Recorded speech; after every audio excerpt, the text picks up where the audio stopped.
Hi friends, welcome back to my channel. ನಾನು ನಿಮ್ಮ ಮೇಘನ.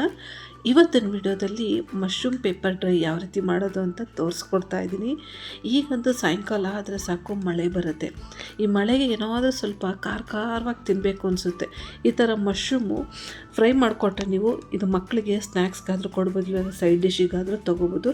ತುಂಬಾ ಸೂಪರಾಗಿರುತ್ತೆ. ಇಲ್ಲಿ ನಾನು ಹಾಗಲಕಾಯಿ ಗೊಜ್ಜು ಹಾಗೆ ರೈಸ್ ಮಾಡಿ ಇಟ್ಕೊಂಡಿದ್ದೀನಿ. ಇಲ್ಲಿ 1 ಸ್ಪೂನಷ್ಟು ಜೀರಿಗೆ ತೊಗೊಂಡಿದ್ದೀನಿ, ಹಾಗೆ ಧನಿಯಾ 2 ಚಮಚದಷ್ಟು, ಕಾಳು ಮೆಣಸು 2 ಚಮಚದಷ್ಟು, ಹಾಗೆ 1 ಏಲಕ್ಕಿ ತೊಗೊಂಡಿದ್ದೀನಿ, 2 ಚಕ್ಕೆ, ಹಾಗೆ ಸೋಂಪು 1 ಅರ್ಧ ಚಮಚದಷ್ಟು, 2 ಲವಂಗ ತೊಗೊಂಡಿದ್ದೀನಿ, ಅರ್ಧ ಮರಾಠಿ ಮೊಗ್ಗು, ಮತ್ತು ಇದು ಬಂದ್ಬಿಟ್ಟು ನಿಮಗೆ ಪಲಾವ್ ಸಾಮಾನೆಲ್ಲ ಸಿಗುತ್ತೆ. ಸೊ ಇದನ್ನೆಲ್ಲ ಹಾಕ್ಕೊಂಡು ನಾನು ಡ್ರೈ ಫ್ರೈ ಮಾಡ್ಕೊತಾ ಇದ್ದೀನಿ. ಸ್ವಲ್ಪ ಸ್ಪೈಸಿ ಇದ್ರೂ ತುಂಬ ಟೇಸ್ಟ್ ಚೆನ್ನಾಗಿರುತ್ತೆ. ನಾನ್ ವೆಜ್ ತಿನ್ನಲ್ಲ ಅನ್ನೋರು ಈ ಥರ ಮಶ್ರೂಮಲ್ಲಿ ಮಾಡ್ಕೊಂಡು ತಿಂದ್ರಂತೂ ಫಿದಾ ಆಗೋಗ್ಬಿಡ್ತಾರೆ, ಅಷ್ಟು ಚೆನ್ನಾಗಿರುತ್ತೆ. ಈಗ ಇದನ್ನು ಪೌಡ್ರ್ ಮಾಡ್ಕೊಬಂದಿದ್ದೀನಿ. ಈಗ ಒಂದು ಪ್ಯಾನಲ್ಲಿ 2 ಚಮಚದಷ್ಟು ಎಣ್ಣೆ ಹಾಕ್ಕೊಂಡು ಕರಿಬೇವು ಸೊಪ್ಪು, ಹಾಗೆ ಈರುಳ್ಳಿ, 1 ಹಸಿಮೆಣ್ಸಿನ್ಕಾಯಿ ಕಟ್ ಮಾಡಿ ಹಾಕ್ಕೊಂಡಿದ್ದೀನಿ. ನೀವು ಖಾರ ಇನ್ನೂ ಜಾಸ್ತಿ ತಿಂತೀನಿ ಅನ್ನೋದ್ರೆ ಇನ್ನೊಂದು ಹಸಿಮೆಣ್ಸಿನ್ಕಾಯಿ ಹಾಕ್ಕೋಬೋದು. ಸೊ ಇವಾಗ ಇದನ್ನೆಲ್ಲ ಚೆನ್ನಾಗಿ ಫ್ರೈ ಮಾಡಿಕೊಂಡು ಒಂದು ಅರ್ಧ ಕ್ಯಾಪ್ಸಿಕಮ್ಮು ಈ ಥರ ಉದ್ದುದ್ದಕ್ಕೆ ಹೆಚ್ಚಿಟ್ಕೊಂಡಿದ್ವಿ. ಈಗ ಇದನ್ನು ಹಾಕ್ಕೊಂಡು 1 ನಿಮಿಷ ಫ್ರೈ ಮಾಡಿಕೊಂಡ್ರೆ ಸಾಕು. ಈಗ ಈ ಮಶ್ರೂಮ್ನ ನಾನು ಉಪ್ಪು ಅರಿಶಿನ ನೀರಲ್ಲಿ ಹಾಕಿ ನೋಡಿ ಈ ಥರ ನಾನು ಕಟ್ ಮಾಡ್ಕೊಂಡಿದ್ದೀನಿ. ನೀವು ದೊಡ್ಡ ಸೈಜಲ್ಲಿ ಬೇಕು ಅಂತಂದರೆ ಕಟ್ ಮಾಡ್ಕೋಬೋದು. ಸೊ ಈ ಸೈಜಲ್ಲಿದ್ದರೆ ತುಂಬ ಚೆನ್ನಾಗಿರುತ್ತೆ. ಅದನ್ನು ಒಂದು 10 ನಿಮಿಷ ನೆನೆಗೆ ಬಿಟ್ಬಿಟ್ಟು ಚೆನ್ನಾಗಿ 2 ಸತಿ ತೊಳ್ಕೊಂಡಿದ್ದೀನಿ. ಈಗ ಮಶ್ರೂಮು ಹಾಕ್ಕೊಂಡು ಇದ್ರ ಜೊತೆಗೇ ಒಂದು ಅರ್ಧ ಚಮಚದಷ್ಟು ಬೆಳ್ಳುಳ್ಳಿ ಶುಂಠಿ ಪೇಸ್ಟ್ ಹಾಕ್ಕೊಂಡಿದ್ದೀನಿ.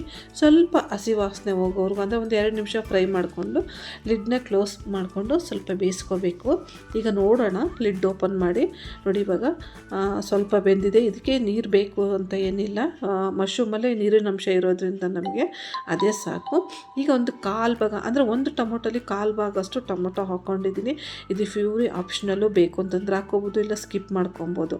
ಈಗ ಸ್ವಲ್ಪ ಅಂದರೆ ರುಚಿಗೆ ತಕ್ಕಷ್ಟು ಉಪ್ಪು ಹಾಕ್ಕೊಂಡು ಮತ್ತೆ ಲಿಡ್ನ ಕ್ಲೋಸ್ ಮಾಡ್ಕೊಂಡಿದ್ದೀನಿ. ಈಗ ಲಿಡ್ಡು ಓಪನ್ ಮಾಡ್ತಾಯಿದ್ದೀನಿ. ಸೊ ಇವಾಗ 3/4 ಭಾಗ ಅಷ್ಟು ನಮಗೆ ಮಶ್ರೂಮು ಬೆಂದಿದೆ. ಈಗ ನಾವು ಪುಡಿ ಮಾಡ್ಕೊಂಡಿದ್ದೀವಲ್ಲ ಅದನ್ನು ನಾನು 2 ಚಮಚದಷ್ಟು ಹಾಕ್ಕೊಂಡಿದ್ದೀನಿ. ಹಾಗೆ ಅರಿಶಿನ ಪುಡಿನೂ ಹಾಕ್ಕೊಂಡಿದ್ದೀನಿ. ಇದು ಚಪಾತಿ ಕೂಡ ನೀವು ತಿನ್ಬೋದು, ಅನ್ನ ತಿಳಿ ರಸಂ ಇದ್ದರೆ ಅಂತೂ ತುಂಬಾ ಚೆನ್ನಾಗಿರುತ್ತೆ ಇದು. ನೋಡಿ, ಜಸ್ಟ್ ನೀವು 1-2 ಪ್ಯಾಕೆಟ್ ಮಾಡ್ಕೊಂಡ್ರೂ ಚೆನ್ನಾಗಿರುತ್ತೆ.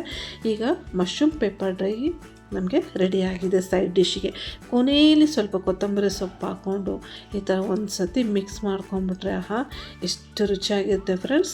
ನೀವು ಖಂಡಿತ ಟ್ರೈ ಮಾಡ್ತೀರಲ್ಲ, ನಾಳೆನೇ ಟ್ರೈ ಮಾಡಿ ಹೇಗೆ ಬಂತು ಅಂತ ನನಗೆ ಕಮೆಂಟ್ ಹಾಕೋದು ಮಾತ್ರ ಮರಿಬೇಡಿ. ಹಾಗೆ ಈ ಮಶ್ರೂಮ್ ಪೇಪರ್ ಡ್ರೈ ನಿಮ್ಗೆ ಇಷ್ಟ ಆಯಿತಾ, ಒಂದು ಲೈಕ್ ಕೊಡೋದು ಮಾತ್ರ ಮರಿಬೇಡಿ. ಹೊಸ್ದಾಗಿ ನೀವು ನನ್ನ ಚಾನಲ್ನ ಸಬ್ಸ್ಕ್ರೈಬ್ ಮಾಡ್ಕೊಳ್ದೆ ನೋಡ್ತಾ ಇದ್ದರೆ ದಯವಿಟ್ಟು ಸಬ್ಸ್ಕ್ರೈಬ್ ಮಾಡ್ಕೊಳ್ಳಿ. ಈ ಥರ ವಿಡಿಯೋಗಳು ನೀವು ಮಿಸ್ ಆಗದೆ ನೀವೇ ಮೊದಲು ನೋಡ್ಕೋಬೋದು. ಸೊ ನೋಡಿದ್ರಲ್ಲ, ಇವತ್ತು ನಮ್ಮ ಮನೆಯಲ್ಲಿ ನೈಟ್ ಡಿನ್ನರ್ಗೆ ಈ ರೀತಿಯಾಗಿ ಮಾಡಿದ್ದೀನಿ. ರೆಡ್ ರೈಸು ನಮ್ಮ ಹಸ್ಬೆಂಡ್ ತಿಂತಾರೆ, ಸೊ ಅದಕ್ಕೋಸ್ಕರ ಅವ್ರಿಗೆ ರೆಡ್ ರೈಸು ಮತ್ತು ಹಾಗಲಕಾಯಿ ಗೊಜ್ಜು ಮಾಡಿದ್ದೀನಿ. ನಮಗೆ ಇಲ್ಲಿ ವೈಟ್ ರೈಸು, ಇದಕ್ಕೆ ಸೈಡ್ ಡಿಶ್ಶಿಗೆ ಅಂತ ಅಂದ್ಬಿಟ್ಟು ಮಶ್ರೂಮ್ ಪೇಪರ್ ಡ್ರೈ ಮಾಡಿದ್ದೀನಿ. ಸೊ ಇವತ್ತಿನ ವಿಡಿಯೋನ ಎಲ್ಲರಿಗೂ ಇಷ್ಟ ಆಗಿದೆ ಅಂತ ಭಾವಿಸ್ತೀನಿ. ಇಷ್ಟ ಆಗಿದೆ ಲೈಕ್ ಮಾಡಿ, ಶೇರ್ ಮಾಡಿ. ಮುಂದಿನ ವಿಡಿಯೋದಲ್ಲಿ ಮೀಟ್ ಆಗೋಣ.